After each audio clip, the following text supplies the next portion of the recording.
Books forever में खुशामदीद। तिल दिया दहलीज, जिसकी राइटर हैं रिफ़त सिराज, उसकी ये 15वीं एपिसोड है। तो आइए जल्दी से स्टार्ट करते हैं इस एपिसोड को बगैर किसी देर के।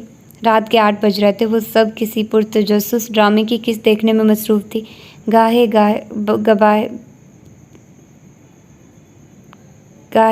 गाहे तबसरे भी करती जाती थी। अचानक हर तरफ खामोशी तारी हो गई थी। कमरे में आलम ताब दाखिल हुई थी। सब एकदम अपने अपने दुपट्टे दुरुस्त करके संभल कर बैठ गई। रोशी बेटी, तुम्हारे नाना का चेलम किस तारीख को है? वो उन सब के दरमियान बैठ गई और अपनी टांग के नीचे कुशन जमाने लगी, जिससे अंदाज़ा हुआ कि वो देर तक बैठने के इरादे से और किसी ख़ास काम से आई हैं। लड़कियां यूँ संभल कर अदब से बैठ गई थी जैसे कुरान ख्वानी हो रही हो। मुझे तो पता नहीं बड़ी अम्मी, पप्पा ही को पता होगा, उसने कदरे शर्मिंदगी से कहा। रूबी सरस्वती से कहो मेरे कमरे से छोटा सूटकेस उठा लाए, मेरे बिस्तर पर रखा है। रूबी दरवाजे के नज़दीक थी, उसी की शामत आई। बहरहाल अंदाज़ा तो यही है कि अगले महीने की 15-16 तक हो जाएगा। वो जैसे खुद से मुखातिब हुई। वो सब एक दूसरे की तरफ देख कर रह गए।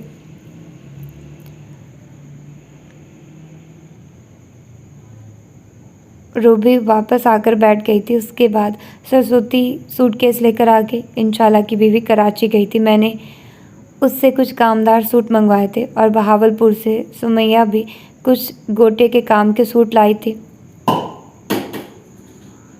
तुम उनमें से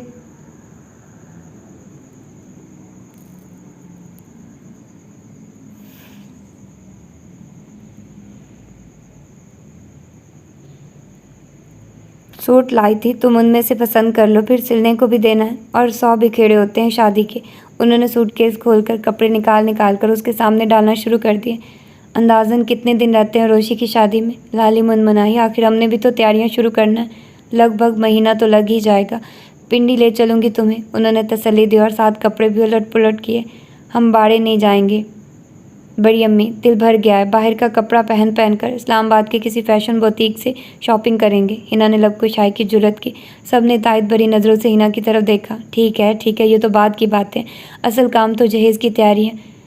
अल्लाह, रोशी के तो मज़े आ गए। कितने सारे कपड़े बनेंगे इसके, पिया ने रश्क से कहा। माशाल्लाह, इस तरह नहीं बोलते बेटी, अल्लाह खुशियाँ मुबारक करे। तुम्हारी बारी आएगी तो तुम्हारे भी इतने सारे कपड़े बनेंगे। बड़ी अम्मी ना जाने क्या टटोल रही थी सूटकेस में। उसी मसरूफ़ अंदाज में उन्होंने बिया को तसल्ली दी और वो कसे आकर रह गए। वो सब मुँह छुपा कर हंसने लगी। और ये कराची से अलीमुद्दीन ने ज़ेवरात के डिज़ाइन की किताब भिजवाई थी। इसमें से जो डिज़ाइन तुम्हें पसंद आए उस पर निशान लगा देना। हमने तो कहा था इसे एहतमाम की क्या ज़रूरत है, अपनी मर्ज़ी से बनवा लें। कहने लगे नहीं, जिसने पहनना है उसकी पसंद का होना चाहिए।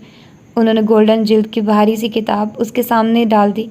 माशाल्लाह, बिया ने बड़ी अम्मी का पढ़ाया हुआ सबक फ़ौरन ही दोहराया। लड़कियों की हंसी छूट गई। रोशी दम बखुद सी बैठी सब कुछ देख और सुन रही थी। इन सब कपड़ों पर भारी काम है। शादी के शुरू दिनों में तो इसी तरह के कपड़े ज़्यादा इस्तेमाल होते हैं। तुम्हारी सास जिस कदर मोहब्बत से तुम्हें ले जा रही हैं, इससे तो लगता है वो तुम्हें साल भर दुल्हन बना कर रखेंगी। एक ही बच्चा है उनका, क्या क्या अरमान होंगे उनके दिल में। बड़ी अम्मी ने एक आंखों को खैरा कर देने वाला अनाबी सूट उसके सामने डाला। मुझे और तुम्हारी चच्ची को तो ये सूट बहुत ही पसंद आया। काम भारी है मगर इसमें किस कदर बारीकी और नफासत है। फिर आप या चच्ची जान ही सिलवा लें इसे, आप पर भी बहुत अच्छा लगेगा। रोशी ने बेतासुर लहजे में मशवरा दिया। वो सब मुंह दबाकर हंसने लगी। बड़ी अम्मी ने कपड़े उलट पुलट करने का काम मौकूफ़ करके कदरे उलझन भरी नज़रों से उसे देखा। अहमक कहीं की, जोड़े बढ़ रहे हैं क्या? ये तुम्हारी शादी की तैयारी हो रही है बेवकूफ़। वो फिर अपने काम में लग गई। ये गोटे के काम का काला सूट देखो, किस कदर खूबसूरत काम है और कितना उम्दा कपड़ा है। हमारे यहाँ तो खैर से बहुत वहम किए जाते हैं, मगर हो सकता है तुम्हारी सास नई दुल्हन को काला कपड़ा पहनाना पसंद ना करे, इसलिए ये रहने दो। बड़ी अम्मी, हमें ढोलकी रखवा दें। सोनी बेकरार हो गई। मुन्ना ने नज़रों ही नज़रों में से फहमाइशी नज़रों से देखा। रखवा देंगे ढोलकी, अब ऐसी भी आफत नहीं आ रही। मुन्ना, ऐसा सूट तो शायद तुम्हारी माँ ने भी लिया है तुम्हारे लिए। उन्होंने एक सूट मुन्ना को दिखाकर इस्तफसार किया। नहीं बड़ी ममानी, उसका कलर दूसरा है, मुन्ना ने जवाब दिया। खाना नहीं लगेगा आज? रोशी ने सख्त बेजारकुन अंदाज में दरियाफ्त किया। इतने अच्छे कपड़े देखकर भी तुम्हारी भूख नहीं उड़ी? बिया सचमुच हैरान थी। लो, मर तो कब के खा चुके, मुझे भी ध्यान नहीं आया। मामा ने खाना क्यों नहीं लगाया? बड़ी अम्मी भी जैसे चौंक गई। कलो किस कोने खुदरे में घुसी हुई है। आज तो उसने ड्रामा भी कज़ा कर दिया। निरी हद हराम होती जा रही है, वो बुड़बड़ाई। मैं देखती हूँ। गुलो उठ खड़ी हुई। ये तुम्हें पसंद आया? उन्होंने जरतार दुपट्टा उसके सामने डाला। वो अंदर से बहुत बिगड़ चुकी थी, अब जैसे फट पड़ने वाली थी। बड़ी मुश्किल से खुद पर काबू पाया। अच्छा है, वो फिलहाल कोई खतरा मोल लेने के हक में नहीं थी। सपाट से लहजे में जवाब दिया था। चलो फिर निपटा लेंगे ये मामला। फिलहाल ये 5 जोड़े अलग किए देती हूँ। अब तुम लोग खाना वाना खा लो, फिर ईशा की नमाज भी बाकी है। अच्छा मैं चलती हूँ। शीनो बेटी, ये सामान सरस्वती से कहकर मेरे कमरे में पहुँचा देना। रोशी, तुम डिज़ाइन पसंद करके और निशान लगाकर ये मुझे सुबह तक भिजवा दो। कल परसों कोई कराची जाएगा तो लेता जाएगा। वो कमरे से निकल गई। जाने कौन कौन से जज्बों को दबाए लड़कियां कपड़ों पर टूट पड़ी। हाय रोशी, क्या शानदार सूट है, मज़े आ गए भाई। हर रोज़ बस फैंसी ड्रेस शो होगा। नहीं भाई, इनाम दिया करेंगे। वो हंसी। और सुनो, पूरे 15-20 डिज़ाइनों पर निशान लगाना। रूबी ने मशवरा दिया। भाई उन्हें क्या फ़र्क पड़ेगा, उनके यहाँ तो पहली और आखिरी शादी है। फिर होगी तो 20-25 साल बाद, तुम्हारे बच्चों ही की होगी। लड़कियां हंसी तो रूबी ने बुरा मानकर वजाहत की। और फिर माँ के जेवर तो आम तौर पर बेटों की बरी में ही चढ़ाए जाते। अच्छा है तुम्हारे बेटों का भी साथ साथ इंतज़ाम हो जाए। तानिया बड़ी दूर की कौड़ी लाई थी। जो जेवर तुम्हें यहाँ से मिलेंगे वो तुम अपनी लड़कियों को दे देना। लो भाई, तुम्हारे तो आधे मसाइल यहीं बैठे बैठे हल हो गए। शीनो मुस्कुराई। अंदाज वही मखसूस था जिससे रोशी की जान जलती थी। कहते हैं दूर अंदेश औरतें बच्चे पैदा होते ही उनके मुस्तकबिल के लिए इंतज़ाम करना शुरू कर देती है, मगर तुम लोगों की दूर अंदेशी का जवाब नहीं। वाह भाई वाह। बिया, वो जो तुम नटिंग सीख रही थी समया भाभी से हो गई मुकम्मल? मुन्ना ने संजीदगी से पूछा। क्या बना उन स्वेटर मोज़ो टोपियों का रखे हुए हैं? बिया कुछ समझी नहीं। वो पैक करके रोशी के जहेज़ में रख देना, तब मुकम्मल होगी तुम्हारी दूर अंदेशी की सलाहियत। मुन्ना मुस्कुरा रही थी। बिया ने नक्कू बनने पर कसया कर मुंह बना लिया।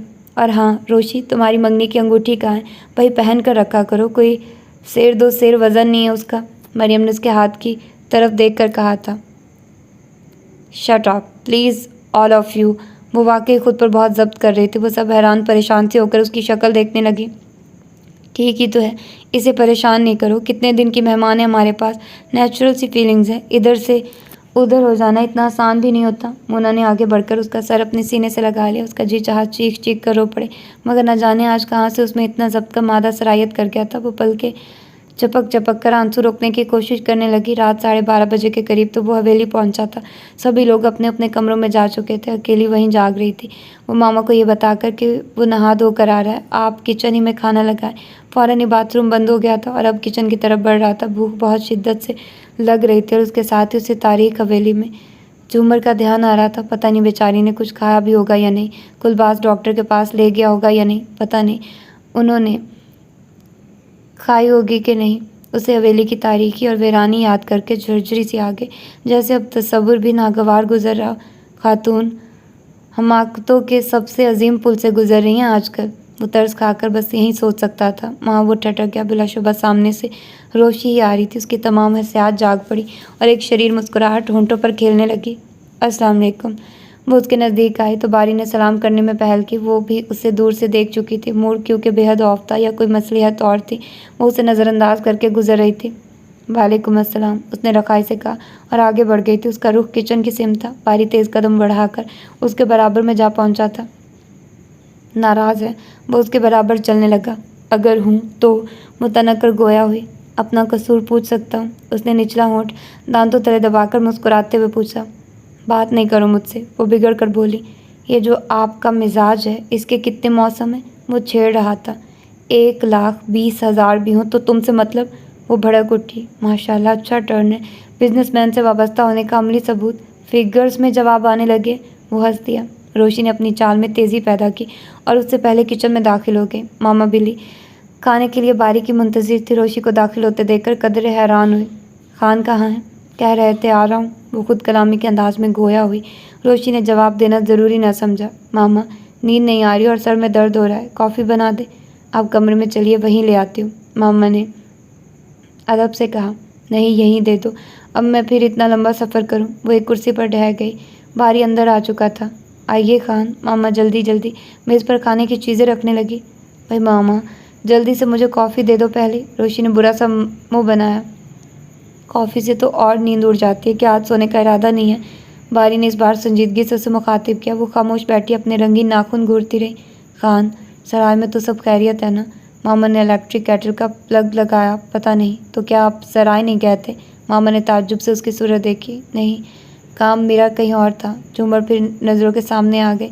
दुख और ताज्जुब के एहसास से दिल बोझल हो गया। उसने एक कचटती सी नज़र रोशी पर डाली। खाना खाई। उसने रोशी से इखलाक बरता था।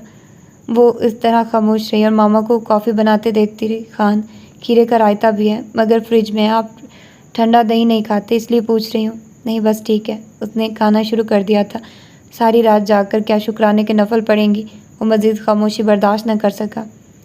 किस बात का शुक्राना? लड़कियां अपनी शादी पर शुक्राना खुद नहीं पढ़ती, उनके बुजुर्ग पढ़ते हैं। मामा हंसी। भारी नवाला मुंह की तरफ ले जाते हुए दरमियान ही में रुक गया। शादी? उसने इस मर्तबा गौर से रोशी की शक्ल देखी थी। इंशाल्लाह बहुत धूम से होगी।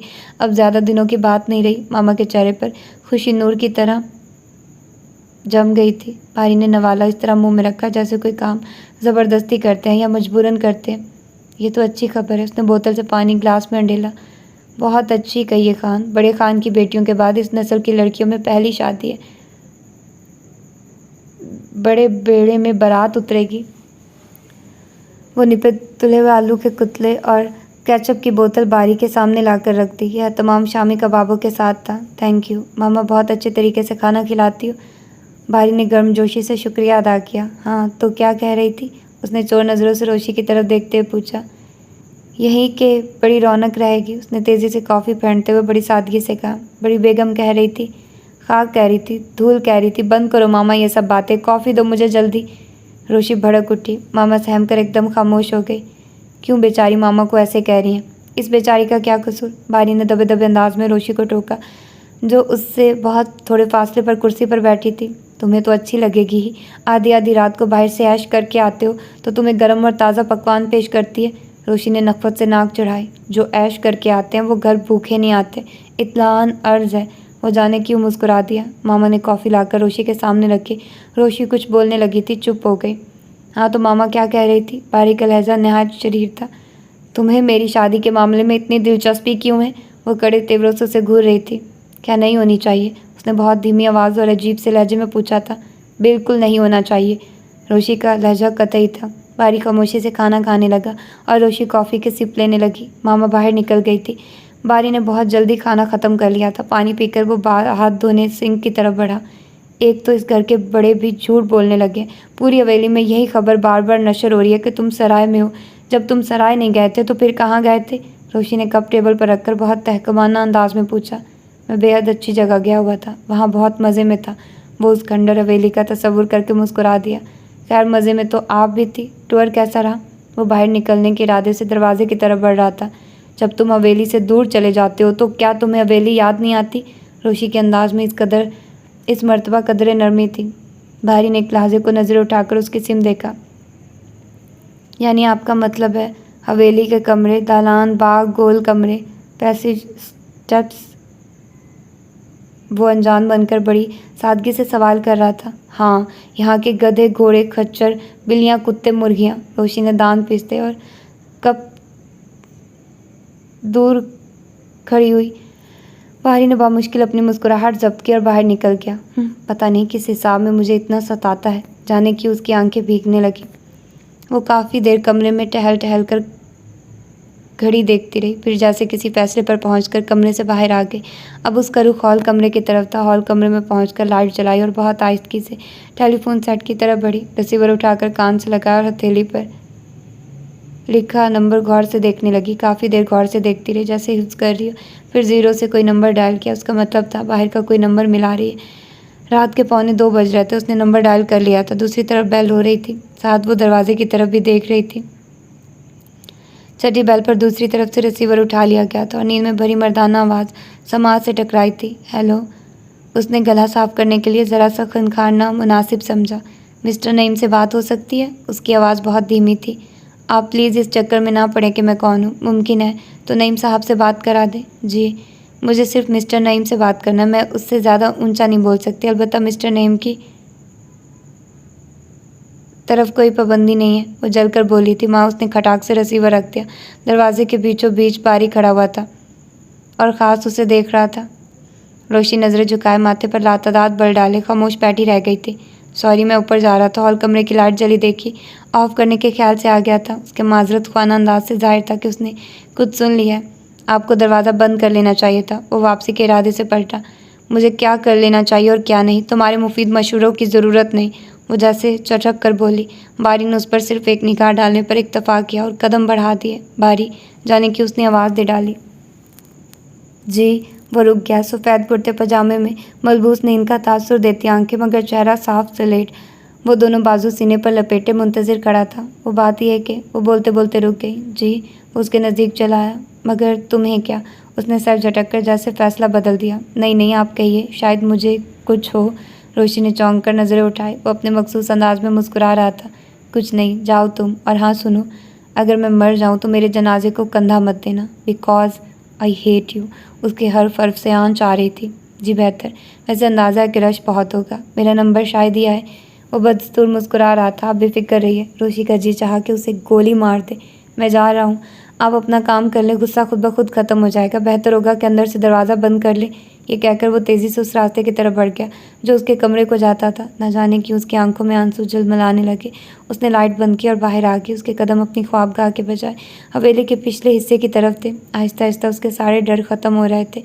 वो खोकर के क्वार्टर के बजाय दूसरे रास्ते से बाहर आई थी। सन्नाटा और अंधेरा उसे इतना नहीं डराता था जितना खोकर के खूनख्वार कुत्ते से उसे खौफ आता था। वो बहुत तेज़ तेज़ चलती हवेली के पिछले हिस्से में दाखिल हुई थी। वहीं मखसूस सी पुरस्रारियत से सारे माहौल पर छाई हुई थी। यूँ महसूस होता था जैसे कोई क़यामत सोई हुई हो, जाग पड़ने के लिए। जर्द रोशनी राहदारी दूर तक वाज़े कर रही थी। तमाम दरवाजे बंद थे, मगर इंसानी नफूस की मौजूदगी का एहसास दरो दीवार से उमड़ता था। वो जफरी के बेडरूम की तरफ बढ़ रही थी। वो झूमर को बाहर बुलाना चाहती थी, झूमर से बातें करके बहुत सारा रोना चाहती थी। जाने कैसे वाबस्तगी सी हो चली थी उस अफसरदा सी लड़की से। रात के उस पहर उससे अच्छा मैयत उसे शायद ही मिल सकता। उसने दरवाजे पर आहिस्ता से दस्तक दी। एक बार, दो बार, तीन बार। अमूमन दूसरी दस्तक पर झूमर दरवाज़ा यूँ खोलती थी जैसे मुंतज़िर ही हो। उसने चौथी बार दस्तक दी। खामोशी बदस्तूर थी। उसने हैंडल घुमाया तो दरवाज़ा खुल गया। सामने जफरी नेमदराज दरवाजे की सिमत घूर रहा था। मुंह से राल बह रही थी और आंखों में सुर्खी थी। वो झरझरी सी आ गई। उसने इशारे से सलाम किया कि आखिर कुछ तो करना था। रोशी अंदर दाखिल नहीं हुई थी, अनूर दरवाजे ही में खड़ी थी। भाभी कहाँ है जफरी भाई? वो अटक अटक कर पूछने लगी। जफरी की आंखों में वहशत नाचने लगी। रोशी का ध्यान एकदम उसके सर पर बंधी पट्टी की तरफ गया।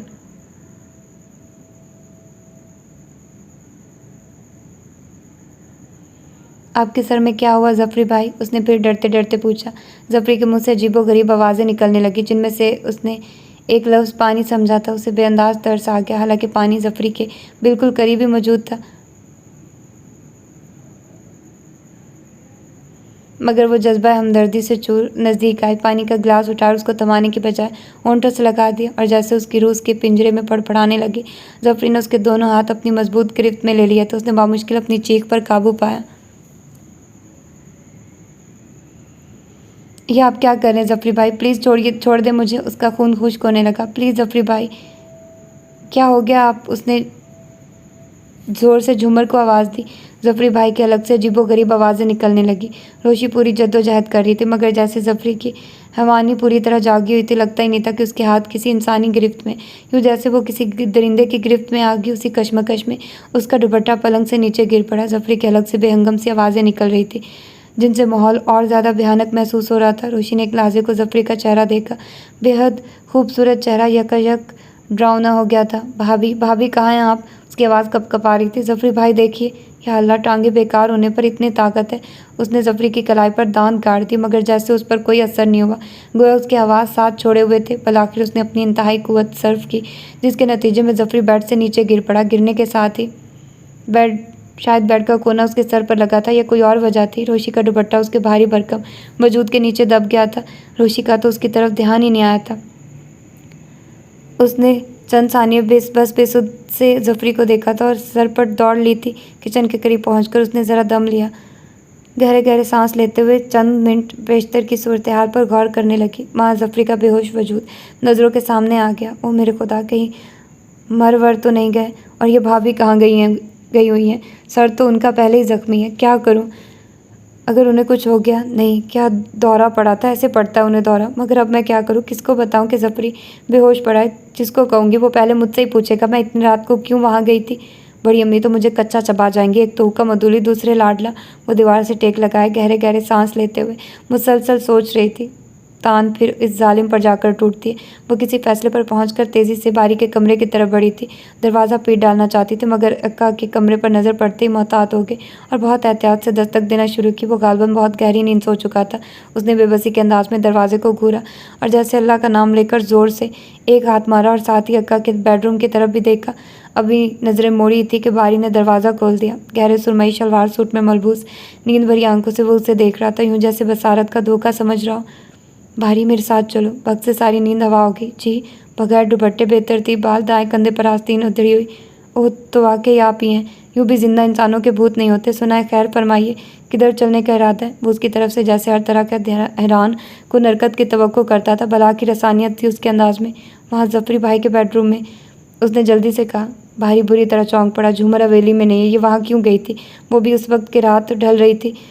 क्या उसे इल्म नहीं कि झूमर हवेली में नहीं है? उसने नए सिरे से रोशी की उंगलियों पर नज़र डाली। उसकी आंखों से तशवीश झलकने लगी। क्यों जाऊँ मैं ज़फ़री के बेडरूम में? उसके लहजे में गैर शौरी तौर पर सख्ती सी आ गई। वो बेहोश है, वो नज़रें चुराकर बताने लगी। तो फिर बड़ी अम्मी के पास जाइए, वहीं निमटती हैं इस तरह की सूरत हाल से। उसने रखाई से कहा। चंद के तजस्सुस से बुरी हालत हो रही थी। मैं उन्हें नहीं बता सकती, बल्कि तुम भी ना बताना उन्हें, प्लीज़। उसकी आवाज़ भर आ गई। मुझे ये बताइए, इतनी रात को आप वहाँ किस मर्ज़ की दवा लेने गई थी? नींद नहीं आती तो ट्रंकुलाइज़र लेना शुरू कर दे। मुसीबतें खड़ी करती हैं दूसरों के लिए। वो सचमुच गुस्से में था। उसी माहौल का परवरदा था और बच्चा भी नहीं था। रोशी का हुलिया, घबराया हुआ लहजा, इल्तिजाई अंदाज, खबर न करने की ताकीद और भला के रुखसारों पर फैलते हुए आंसू। ये आपको सूझी क्या थी कि नईम साहब को फ़ोन करते करते पीछे चली गई? न जाने क्यों उसने इस मर्तबा रोशी का बहुत तफसील से जायज़ा लिया था। दुपट्टा आपका वही है? उसका अंदाज़ बहुत अजीब सा था। हैं? रोशी ने हड़बड़ाकर अपने सरापे पर नज़र डाली। जी चाह ज़मीन फट जाए और वो उसमें समा जाए। भारी वो उसके शाने से सर टिकाकर बच्चों की तरह फूट फूट कर रो दी। आपको मेरे साथ आने की ज़रूरत नहीं, आप अपने बेडरूम में चलिए, दुपट्टा वहीं पहुंचा दूंगा।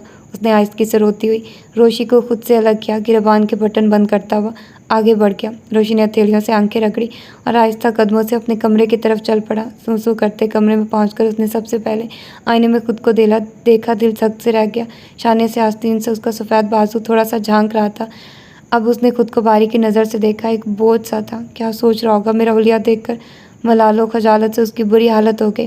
वो वार्डरोब से कपड़े निकालने लगी। पता नहीं ये भाभी कहाँ चली गई। कुछ देर पहले की सूरत याद करके नए सिरे से झरझरी आ गई। तौबा, किस कदर वहशत है ज़फ़री भाई में।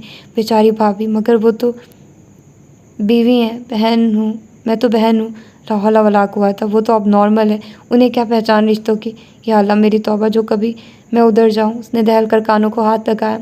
वो कपड़े तब्दील करके बिस्तर पर आई ही थी कि दरवाजे पर दस्तक हुई। समझ गई कि बारी है। उसने शानों पर दुपट्टा फैलाया और हिचकिचाती हुई दरवाजे तक आई और दरवाज़ा खोल दिया। ये लीजिए अपनी अमानत। उसने दुपट्टा रोशी को थमाया और तेज़ी से वापस पलट गया। एक लम्हे की ताख़ीर किए बगैर वो उसे जाता देखती रही। फिर अजब दिल शिकस्ता सी कैफियत में दरवाज़ा बंद करके अपने बिस्तर पर वापस आ गई।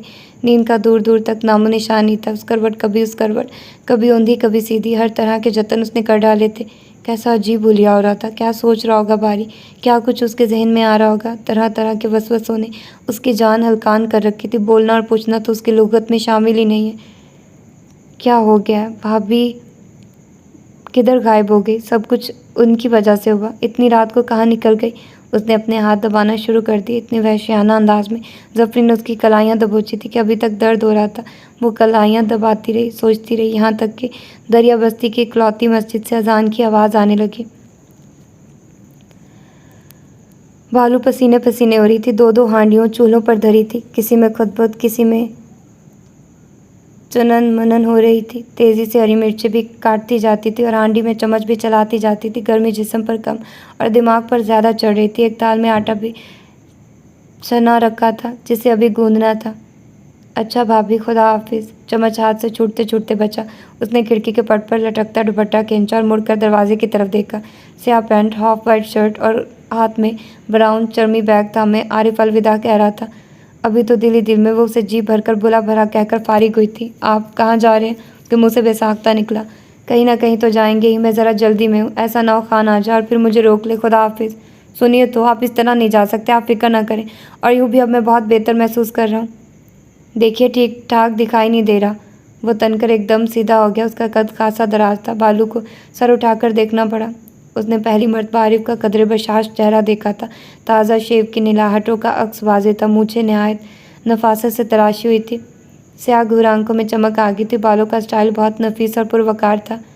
अपनी मेहनत देख रही हैं, उसे अपनी जानिब गौर से देखता पाकर बेसाख्ता मुस्कुरा दिया। बालों ने झिमकर अपनी नज़रें कर रुख बदल डाला। हमारी क्या मेहनत, बकौल लाल खान के आपके बहुत मकरूज़ हैं वो। बालू ने नज़रें झुकाए झुकाए रसानियत से जवाब दिया। कोई मकरूज़ वकरूज़ नहीं है, वो तकल्लुफ़ करता है मेरा यार। हमारे पास और है ही क्या सिवाय पुरखुलूस जज्बात के। और जाने क्या सोच कर हंस दिया। अगर खुलूस से कोई मकरूज़ होता है तो वाकई वो हमारा बहुत ही मकरूज़ है। बजज़ इखलाक क्या खूबी है उसमें। अरे साहब, नीयत नादार है दिल। हम तो दर हकीकत यही समझते हैं कि उसकी मोहब्बत के जवाब में हम मुफलिस हैं। खैर जाने दीजिए। अरे सवाल ही पैदा नहीं होता, मेरे पीछे पड़ जाएंगे वो आ जाए फिर चले जाइए तो ठीक है। वो मेरी नहीं सुनेंगे। क्यों मेरी जान मुसीबत में डाल रहे हैं आप? पालू ने कतई अंदाज में उसे आगे बढ़ने से रोका। प्लीज़ भाभी, मुझे जाने दीजिए। आरिफ ने पलटने को पर तोले। चले जाइएगा, रोक कौन रहा है? मगर उनके आने के बाद उसने दुपट्टे से चेहरा पोंछते हुए हल्का सा मुजाहरा किया। शायद ये रियायत यूं ही हुई कि वो जा रहा था। इतना तो खैर मैं समझती हूँ कि मर्दों को बहुत से काम होते हैं, कितने दिन बैठकर गुजारा हो सकता है। आप करते क्या होंगे? बालू ने पढ़कर हांडी में चम्मच चलाया। काम तो हम सब कर चुके हैं, अब तो बस इस दुनिया से रवानगी का इंतज़ार है। मुनहसिर मरने पे हो, जिसकी उम्मीद नाउमीदी उसकी देखा चाहिए। वो धीरे से हंस दिया। और हाँ भाभी, एक सवाल का जवाब आप पर उधार छोड़कर जा रहा हूँ। जब कभी मेरी तरफ से गुस्सा कम हो, इत्मीनान हो तो मुझे जवाब से ज़रूर नवाजिएगा, वरना खलिश रहेगी। वो बैग रखकर दोनों हाथ सीने पर लपेटकर उससे मुखातिब था। जैसे उम्मीद है कि जवाब अभी मिल जाएगा। वो उससे वजाहत तलब करेगी, जवाबन वो सवाल दोहरा देगा, उसके मुंह से बेसाख्ता जवाब निकल जाएगा। बालू ने चौंक कर उसकी सूरत देखी। कैसा जवाब? उसके मुँह से बेसाख्ता निकला। आपको क्या कमी है? किसी बात की फ़िक्र है? फिर आपकी रूह कैसे थकन से चूर चूर हो गई। जिस दिन से बात कही है मैं सुकून से सो नहीं पाया, और आप मुझसे मुखातिब भी यूँ थी जैसे ख़ताकार भी मैं हूँ। मेरी वजह से क्या दुख पहुँचा? बालू ने घबराकर उसकी तरफ से पुश्त फेर ली। खुदा हाफिज़, कोई बात नहीं, मैं उनको समझा लूँगी। मुझ पर ही गुस्सा करेंगे। वो चूल्हे की आंच बढ़ाकर पूरी तंदही से मिसाला भूनने लगी। मैं बच्चा नहीं हूँ भाभी। अल्ट्रासाउंड मशीन का नाम सुना है आपने? दुनिया के धोखे और धक्के खाकर अल्ट्रासाउंड मशीन बन गया हूँ। मेरी हिस्से आप टालना चाहें तो दूसरी बात, अगर इस सारे किस्से में मैं मुलजिम ना होता तो आपसे इसके सवालात ना करता। मगर उस दिन आपने मुझ पर बराह रास्त इल्ज़ाम लगाया था कि मैंने आपकी रूह में थकन उतार दी, तो आलम में बेखबरी में भी आपका भला चाहने वालों में से हूँ। मेरी नीयत खुदा जानता है। हो सकता है कि आपको मैंने आपके ज़हन से बोझ उतार देना चाहता हूँ। वो बहुत पुरखुलूस और धीमे लहजे में उससे मुखातिब था। आप क़यामत तक ये बोझ नहीं उतार सकते। बालू ने उसी तरह अपने काम में मसरूफ़ रहकर जवाब दिया। ये ज़्यादती है भाभी। पहले सवाल का जवाब नहीं आया और दूसरा सवाल तैयार। आरिफ ने बैग दोबारा उठा लिया। शायद उसके बालू के अगले इक़दामात का इदराक कर लिया था। आपने भी तो अपनी कहानी अधूरी सुनाई थी। मैंने तो आपसे इसरार नहीं किया कि पूरा किस्सा सुनाएं। बालू ने आंच धीमी करके आटा गूंदना शुरू कर दिया। आरिफ मुस्कुरा दिया। बदला ले रही हैं? हम आइंदा भी तो मिलेंगे, और फिर क्या कहानी सुनाएं आपको? उस हुस्ने नौबहार को बदनाम मत करो। थी शिफ्ता के पहले ही शोरश दिमाग में। वो हंस रहा था। आप बात को घुमाइए नहीं, मुझे मेरा कसूर बता दे, बहुत बोझ है दिल पर। उसने जैसे दरख्वास्त की। कोई बात नहीं आरिफ भाई, वैसे ही मुँह से निकल गया होगा कुछ। मुझे याद नहीं आ रहा कि मैं आपसे क्या कह बैठी हूँ। बालू ने अनजान बनते हुए जवाब दिया। बल्कि आप मुझे उसके बारे में बता कर जाइए जिसका जिक्र अपने शेरों में करते रहते हैं। आपको बहुत पसंद थी वो। आपके रिश्तेदारों में थी या गैरों में? क्या बहुत खूबसूरत थी? यकीनन उसकी शादी कहीं और हो गई होगी। उसी का गम मना रहे हैं अब तक। मगर शादी तो आपकी भी हुई थी। पहले आपकी शादी हुई थी या उसकी? जिसकी शादी पहले हुई होगी वही धोखेबाज कहलाएगा। आपको बहुत अच्छी लगती थी। वो इस कदर तवातुर से बोली कि आरिफ को ब्रेक लगाने की कोशिश में कई बार अपना मुँह खोलकर बंद करना पड़ा। वो बेचारी तो समझिए बेकसूर ही है। सौदाई तो हम ही थे। वो तो समझिए तराशा हुआ पत्थर था। उसके लहजे में दुख दर आया। बालू उसके जहन के रो मोड़ने में कामयाब हो गई थी। लोग कहते हैं मोहब्बत में असर होता है। कौन से शहर में होता है, किधर होता है? उसके लहजे में तल्खी दर आई। हम तो दीवाने हैं भाभी, ध्यान रखते हैं, कुछ मुंह से निकल जाए तो ध्यान ना दिया कीजिए। मेरा सवाल अपनी जगह मौजूद है भाभी, मुझे सफाई का मौका ज़रूर दीजिएगा, शुक्रगुजार रहूँगा। आपको तन्हाई और बीमार कर देगी, आप लोगों के दरमियान रहा करें। कच्ची उम्र की हसास सी बालों उसके लहजे की दुखन पर जैसे सब कुछ भुला बैठी। अरे नहीं भाभी, ऐसी कोई बात नहीं, जिधर जिधर हम पाँव रख दें वहीं रौनक हो जाती है। एक हंगामे पे मौकूफ़ है घर की रौनक, नोहाए गम ही सही, नगमाए शादी ना सही। वो हंसते हुए पलट गया। फिर मुलाकात होगी, ज़िंदगी बखैर। लाल खान से कहिएगा ख्याल ना करे, जल्द मिलेंगे। अरे भाई बस भाभी अब ना रोकिए। वो उससे थोड़े फासले पर जाकर रुक गया। खाने का वक्त हो रहा है, बालू ने कहा। वो अजीब बेबसी की कैफियत में थी। इसीलिए तो जा रहा हूँ, लाल खान आता होगा। आप शायद मेरी वजह से जा रहे हैं, वो अटकते हुए कह रही थी। आपकी वजह से तो रुका हुआ था। वो मुस्कुराया। जी। बालू का दिल धक से रह गया। बाज़ औक़ात कहने वाला अपनी धुन में कोई जुमला कह जाता है, मगर सुनने वाले के दिली तकाज़ों से हम आहंग होता है। तब ऐसी ही हालत हो जाती जो उस वक्त बालू की हो रही थी। दिल सरिशाख तेज़ हवा से डोलने वाले फूल की तरह हो रहा था। उसने दुपट्टे से अपनी पेशानी पर चमकता पसीना साफ किया और कुछ बोले बिना फिर हांडी की तरफ मुतवज्जे हो गए। आरिफ आगे बढ़ गया था। तो ये थी इसकी आज की एपिसोड। मिलते हैं इसकी अगली एपिसोड में। अपना ढेर सारा ख्याल रखिएगा। अल्लाह हाफिज़।